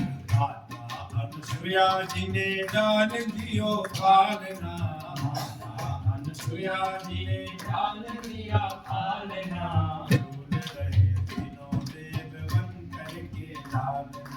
झूल रहे तीनों देव बन करके लालना। मारे कुछ की मैया खुली ना समाती है, मारे कुछ की मैया खुली ना समाती है, गोदी में लेती कभी पालना झुलाती है, गोदी में लेती कभी पालना झुलाती है। आज इनके भाग्य की, आज इनके भाग्य की कौन करे सराहना, झूल रहे तीनों देव बन करके लालना, झूल रहे तीनों देव बन करके लालना। माता अनसुया जी ने डाल दियो पालना, माता अनसुया जी ने डाल दियो पालना, झूल रहे तीनों देव बन करके लालना, झूल रहे तीनों देव बन करके लालना। बालक की भांति प्रभु रुदन मचाते हैं, बालक की भांति प्रभु रुदन मचाते हैं, ब्रह्मनाथ भोले से संकेत में बताते हैं, ब्रह्मनाथ भोले से संकेत में बताते हैं। लेने आए भेद यहाँ, लेने आए भेद यहाँ, गलती नहीं दाल जी, झूल रहे तीनों देव बन करके लालना, झूल रहे तीनों देव बन करके लालना। माता अनसुया जी ने डाल दियो पालना, माता अनसुया जी ने डाल दियो पालना, माता अनसुया जी ने डाल दियो पालना, माता अनसुया जी ने डाल दियो पालना, झूल रहे तीनों देव बन करके लालना, झूल रहे तीनों देव बन करके लालना। मेरे घर आए मुझे देने बधाई, मेरे घर आए मुझे देने बधाई, भूल गए आज अपनी सारी चतुराई, भूल गए आज अपनी सारी चतुराई। पतिव्रता नारियों से, पतिव्रता नारियों से आज बड़ा पालना, झूल रहे तीनों देव बन करके लालना, झूल रहे तीनों देव बन करके लालना। माता अनसुया जी ने डाल दियो पालना, माता अनसुया जी ने डाल दियो पालना, झूल रहे तीनों देव बन करके लालना, झूल रहे तीनों देव बन करके लालना, झूल रहे तीनों देव बन करके लालना, झूल रहे तीनों देव बन करके लालना। कोई गरुड़ पाल कोई ऋषि के रचैया, कोई गरुड़ पाल कोई सृष्टि के रचैया, कोई गरुड़ पाल कोई सृष्टि के रचैया, कोई बैठे नदियों में डमरू बजैया, कोई बैठे नदियों में डमरू बजैया। कैसे फंसे तीनों देव, कैसे फंसे तीनों देव, कोई मुझे हाल ना, झूल रहे तीनों देव बन करके लालना,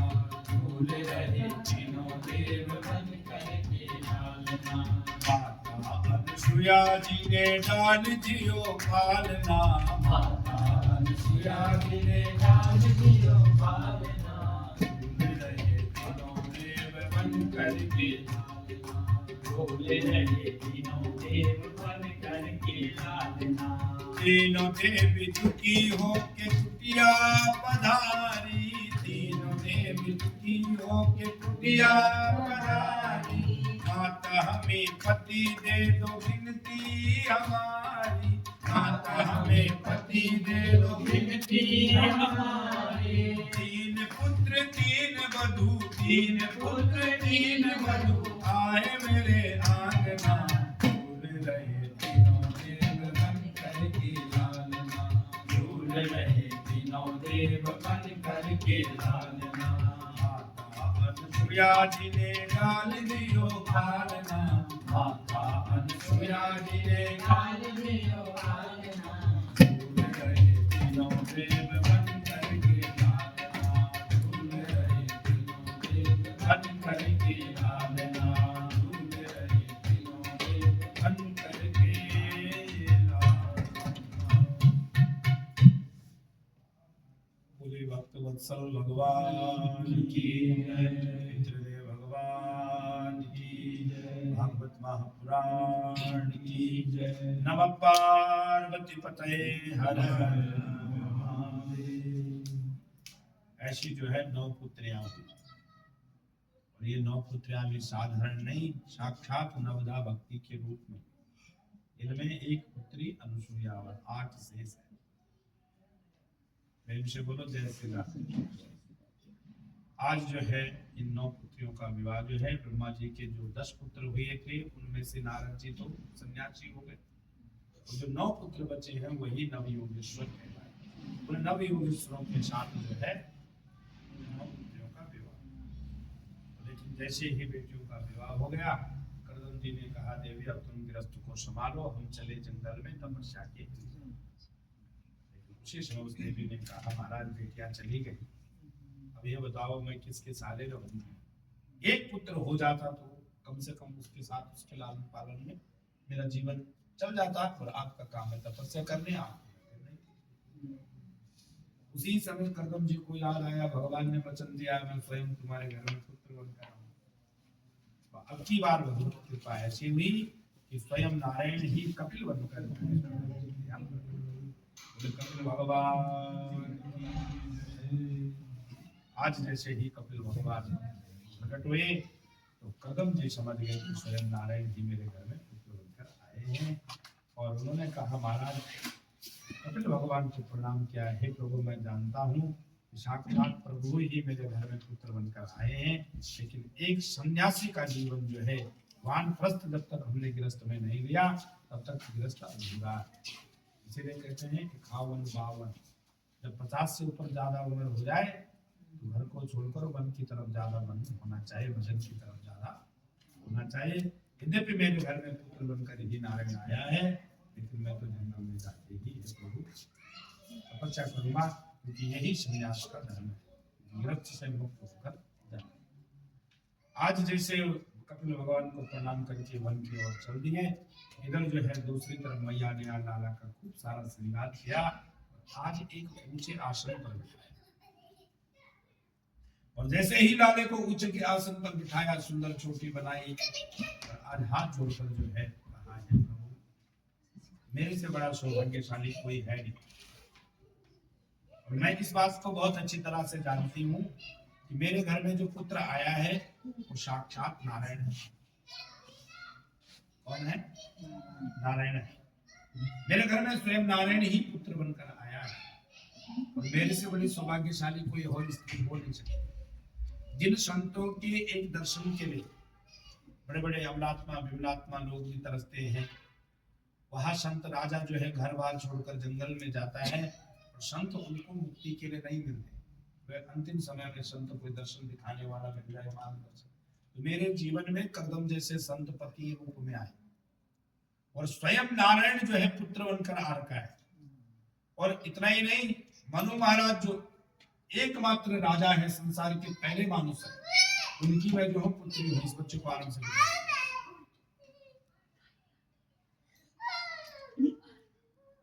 आज मनु महाराज जो साक्षात जो है इस सृष्टि के प्रथम मानव है, वहां साक्षात मेरे घर में मेरे पिता के रूप में है, किसी प्रकार की धन की भी कमी नहीं। लेकिन हे प्रभु, मेरी मनस स्थिति ठीक नहीं है। मेरे तो मन है, यहाँ मन बड़ा चंचल है। निर्वर्णाम नितराम भूमन सद इंद्रिय कल्पनात् येन संभाव्यमानेन प्रपन्नानम प्रभु प्रभु। ये प्रभु, मेरे जो मन की स्थिति है वह बड़ी विचित्र है। ऐसा लगता है जैसे किसी रथ पर जो है 10-10 घोड़े किसी ने लदे हुए हो, और प्रत्येक घोड़ा जो है मुझे अपनी तरफ खींच रहा हो सब। ऐसे ही मेरी मन की स्थिति है। मेरी आंख कहती है कि मुझे सुंदर देखना है, मैं उधर आकर्षित हो जाती हूँ। तब तक नासिका कहती है सुंदर सुनना है, मैं उधर आकर्षित हो जाती हूँ। तब तक मेरे कान कहते हैं मुझे सुंदर सुनना है, उधर आकर्षित हो जाते हैं। मेरी जिह्वा कहती है मुझे सुंदर खाना है, उधर आकर्षित हो जाते हैं। ऐसे ही जो है मेरी जो मनस स्थिति है, जैसे उस रथ पर लदे हुए 10 घोड़े उस रथ को अपनी तरफ खींचे सब घोड़े, वैसे ही मेरे इस शरीर रूपी रथ को जो है मेरे मन रूपी है, यह सब अपनी तरफ आकर्षित कर रहे हैं। अब बताओ मैं इस मन को कैसे बस में करूं? प्रेम से बोलो जय श्री राम। कपिल भगवान कहते हैं माशु। इधर देवकी मैया ने कहा हे प्रभु इतनी कृपा कर दो।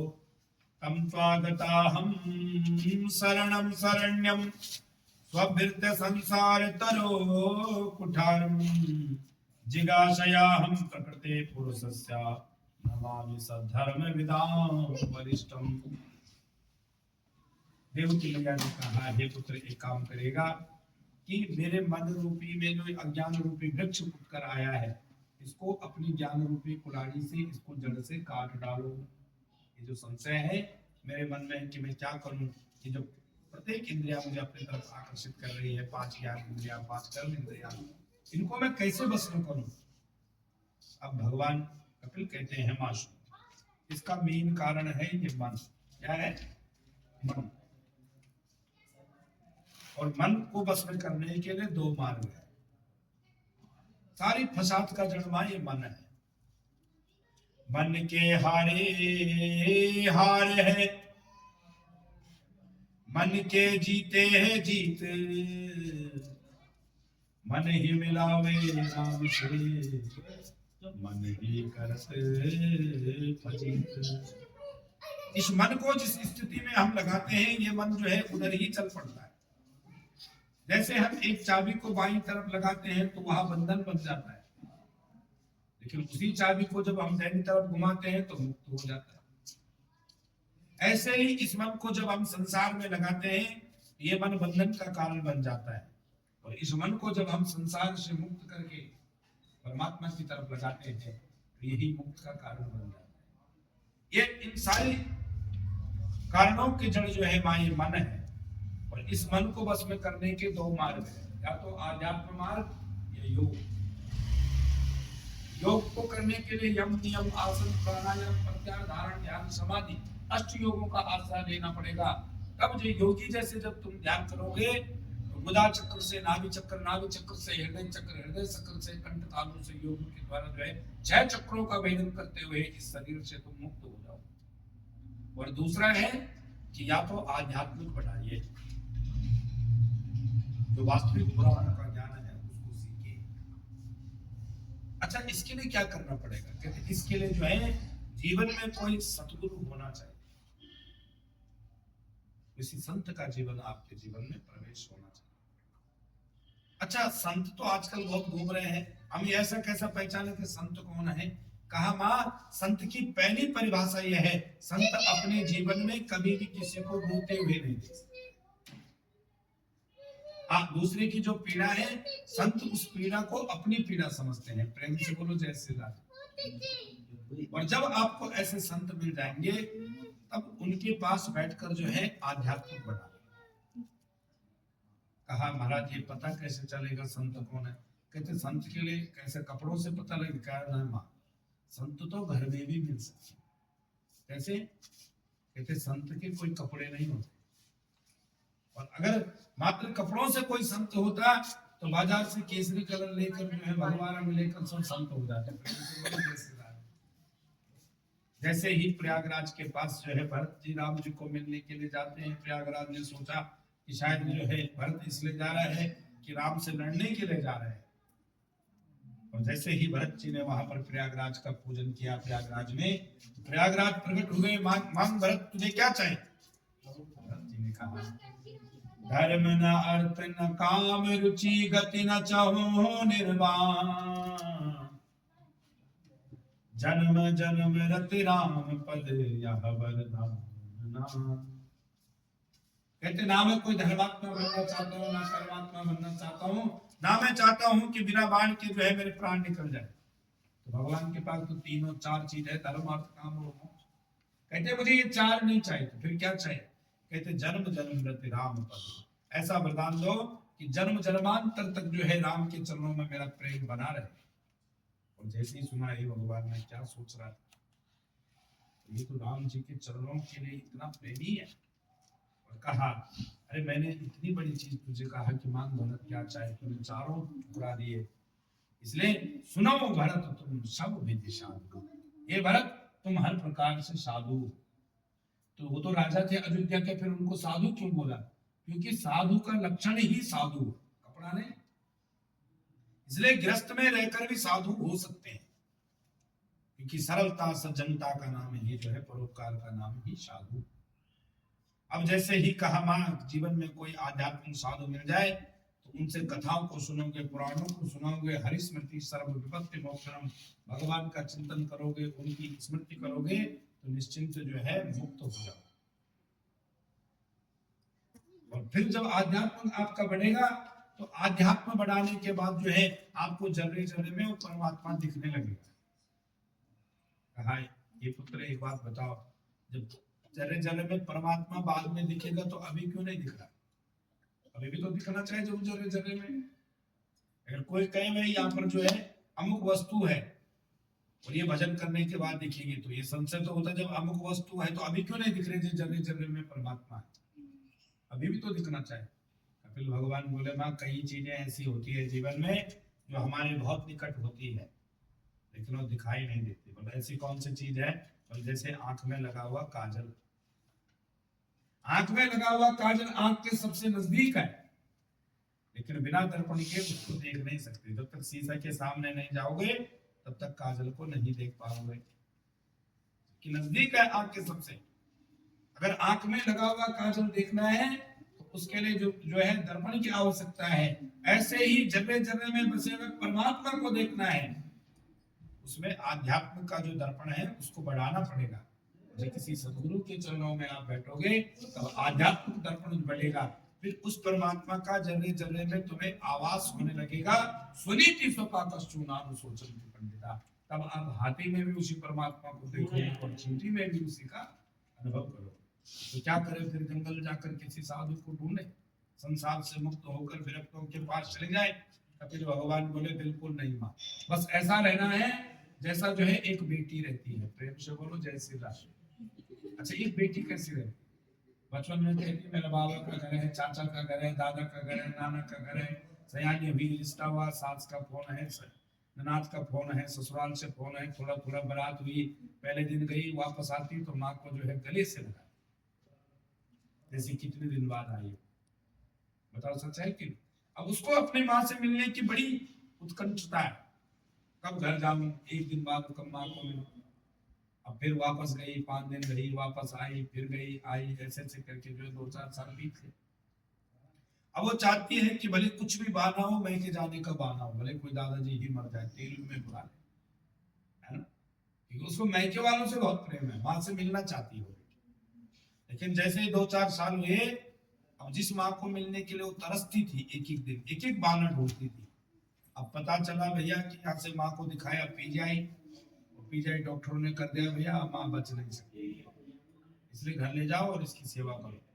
तो भाइयों का फोन आया, भाइयों ने कहा बहन सारा दिखा दिया, डॉक्टरों ने भी मना कर दिया, माँ अंतिम सांस पर है, एक काम कर अब तो कल जो है यहीं आ जा, उस दिन माँ की अंतिम इच्छा है कि तू माँ के पास रहे, माँ के पास रहे।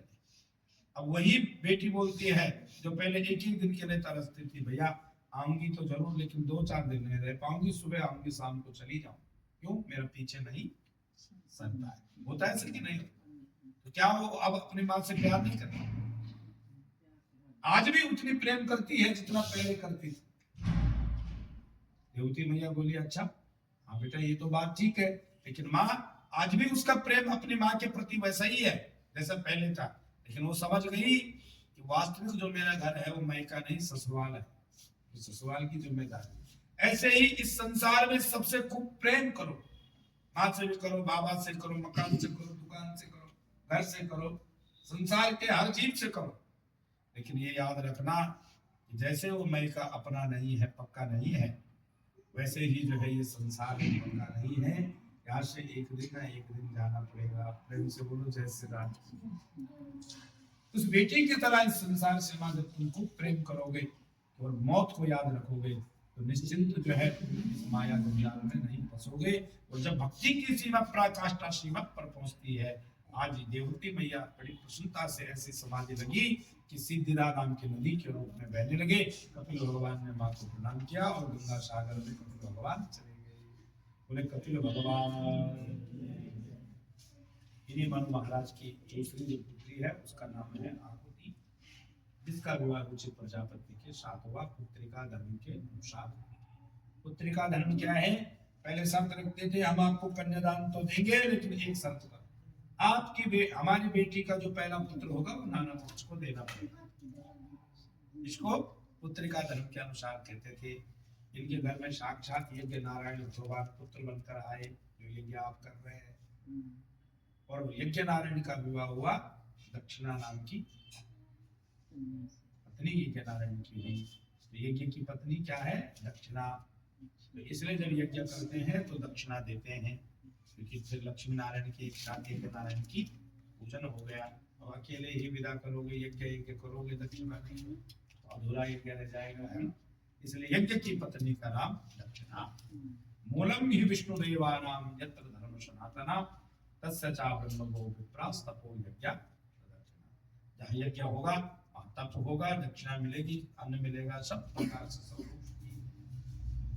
ऐसे ही जो है दूसरी पुत्री का विवाह हुआ। और तीसरी जो पुत्री है उसका नाम है क्या? प्रसूति। सुखदेव स्वामी कहते हैं राजा परीक्षित सुनो, एक समय की बात है, इनकी जो तीसरी पुत्री है प्रसूति, इसका विवाह जो है दक्ष प्रजापति के साथ। दक्ष प्रजापति के साथ जैसे ही विवाह हुआ, एक दिन जो है ब्रह्मा जी ने घोषणा कर दी कि जो दक्ष है वो सबका मंत्री है। और मंत्री जी का स्वागत समारोह चल रहा था, उस वहां इनका जो दामाद है भगवान शंकर जी वहां पर आए हुए थे। और अचानक से ससुर दामाद में कोई बात ऐसी हो गई कि ससुर ने जो है दामाद को समझा नहीं और दोनों में थोड़ा सा मन कटाव हो गया। और बाद में ससुर ने एक यज्ञ किया और उसमें जो है उनकी जो पुत्री है सती, उसको अपने प्राणों को देना पड़ा। यहीं पर राजा परीक्षित ने सुखदेव स्वामी से और सूत जी से जो है सोनक जी ने, और इधर जो है हरिद्वार क्षेत्र में जो है विदुर जी और मैत्री जी ने जो है यहाँ प्रश्न पूछा क्या? भवे से नवताम श्रेष्ठे दक्षो द्वितीर्वत्सला विद्वेषो मकरोत्कस्मात् अनादित्यात्मजां सती। भवे शीलवताम श्रेष्ठा दक्षो द्वितीर्वत्सला। भगवान शंकर तो जो है सबसे शीलवान है।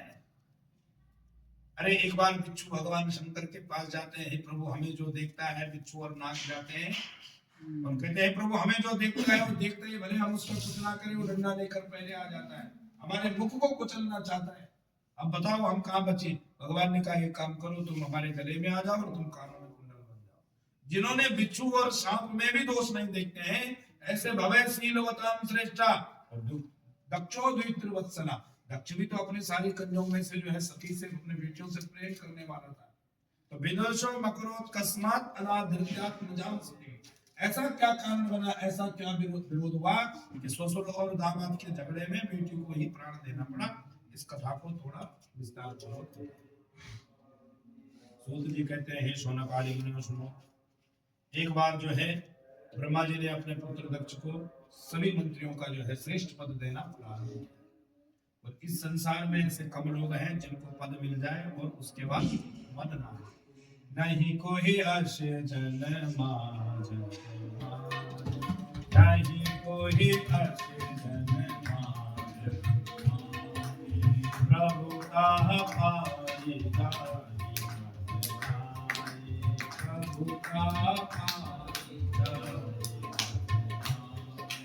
नहीं कोई हर्ष जन्मा जग माई नहीं कोई हर्ष जन्मा जग माई प्रभु का पाई जाय मदनाई प्रभु का पाई जाय मदनाई नहीं कोई हर्ष जन्मा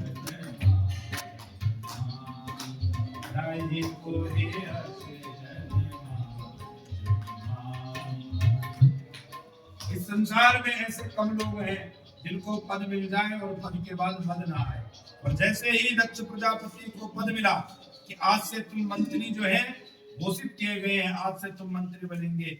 मंत्री जी का स्वागत समारोह चल रहा था, उसी स्वागत समारोह में सभी देवता लोग आए हुए हैं, भगवान शंकर भी वहां बैठे हुए हैं। मंत्री जी ने जैसे प्रवेश किया सभी उनके स्वागत के लिए खड़े हुए, लेकिन भोलेनाथ तो समाधि में बैठे हुए थे, उनको पता ही नहीं चला मंत्री जी कब यहाँ आए। उसी समय जो है मंत्री जी का पारा जो है चढ़ गया। कहा भाई एक भी सभ्य व्यक्तियों के बीच असभ्य व्यक्ति आ जाए तो सारी सभा जो है दूषित हो जाती है। और उसी समय घोषणा कर दी क्या, श्रूयताम ब्रह्मर्षयो में सह देवा सहस्रया साधूनां ब्रोतो वृत्तम न ज्ञानान मत्सरा। हे देवताओं सुनो, हे ऋषियों सुनो, मैं मत्सर भाव से नहीं करूं, किसी को द्वेष भाव से नहीं कह रहा हूं। साधुवीर चलता, साधुओं के बीच कोई असाधु आ जाए, सभ्यों के बीच कोई असभ्य आ जाए तो सारा जो है खेल समाप्त हो जाता है, सब धूमिल हो जाता है, सब बेकार हो जाता है। तो अयम तु लोकपालानां व्यसक्नो निरपत्रया साधुवीर चरित्रा पंथा येन स्तब्धेन दूषिता। अरे हम बड़े लोग हैं, अयम तो लोकपाल हैं, लोगों की रक्षा करने वाले मंत्री हैं, और एक भी कोई ऐसा व्यक्ति आ जाए जो असभ्य है, उसको उसके आने से सारी सभा जो है दूषित हो जाती है, फीकी पड़ जाती है।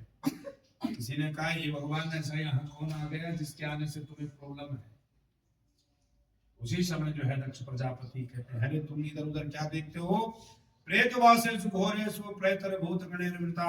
अरे भूत प्रेत को का वासी, साथ में विभूति को लगाने वाला, संसनवासी, मरकटवासी, भांग को खाने वाला, यहाँ शंकर तुम्हें दिखाई नहीं देता, इसका नाम शंकर है, लेकिन है ये पूरा अमंगल वेशधारी है। अरे इधर उधर क्या देखते हो। तो किसी ने पूछा भैया अगर इसमें इतने दोष हैं, ये बात बताओ अपनी पुत्री का विवाह इसके साथ क्यों किया। उसी समय दक्ष बोला हो तो मैं ब्रह्मा जी के कहने पर जो है उनकी बातों में आ गया, नहीं तो कहाँ मेरी जो है मृगनयनी पुत्री और कहाँ ये जो है बंदर जैसे मुख वाला शंकर। बहुत प्रकार से अनाथ शनाथ बोला, लेकिन शंकर जी कुछ नहीं बोले। उसी समय जो है दक्ष जब बहुत बड़बड़ करने लगा तो वहां नंदी ने कहा, हे दक्ष अपने जुबान पर लगाम दे, भोलेनाथ कुछ नहीं बोल रहे हैं तो इसका मतलब ये नहीं कि तू कुछ भी बोलेगा।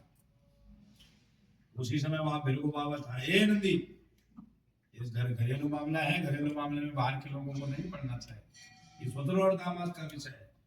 ये दक्ष तू बड़ा बड़बड़ कर रहा है, ले जा तुझे जो है शीघ्र बकरे का मुंह लगेगा। अरे इधर जो है नंदी बोला, नंदी से जो है भृगु बाबा बोले, अरे स्वतंत्र दामाद का झगड़ा है, तू बीच में घुसा जा रहा है, जा तेरे जैसे शिव भक्त भी अमंगल वेशधारी इधर उधर भटकते हुए वो भी जो है अमंगल वेश धारण करने वाले जो है भिखमंगे बन जाए। ऐसा जो है जो स्वागत समारोह था वहां श्राप समारोह बन गए। आज जब मंत्री कोई जाता है तो वहां श्राप ही मिलती है, बाकी कुछ नहीं होता है। किसी से कुछ नहीं बोले भगवान शंकर जी और कैलाश को। लेकिन जब दो में कभी खटपट होती है ना तो बाहरी लोग उसका जो है बहुत फायदा उठाते हैं। उठाते हैं कि नहीं उठाते हैं बाहरी लोग। और जीवन में जब कभी किसी अपने के द्वारा अपमान होता है तो विधाता ने ऐसी कोई औषधि नहीं बनाई जिस औषधि को लगाकर आप उस मरण को पा लें। धरती फाटे मेघ मिले और कपड़ा फाटे हैं ढोरे, तन फाटे को औषधि मन फाटे है नहीं ठोरे। अगर धरती में कितना भी बड़ा गड्ढा हो जाए, सूखा पड़ जाए, लेकिन मेघ के बरसते ही बारिश के होते वो गड्ढा जो है फिर से भर जाता है। कितना भी सुंदर से सुंदर वस्त्र जो है हट जाए तो उस वस्त्र को हम रस्सी तो बना सकते हैं। शरीर में कितना भी बड़ा घाव हो जाए उस घाव को हम औषधि से भर सकते हैं, लेकिन जब कभी जो है किसी की वाणी के द्वारा हमें आघात होता है तो विधाता ने ऐसी कोई औषधि नहीं बनाई है जिस औषधि को लगाकर हम उस घाव को बन सके।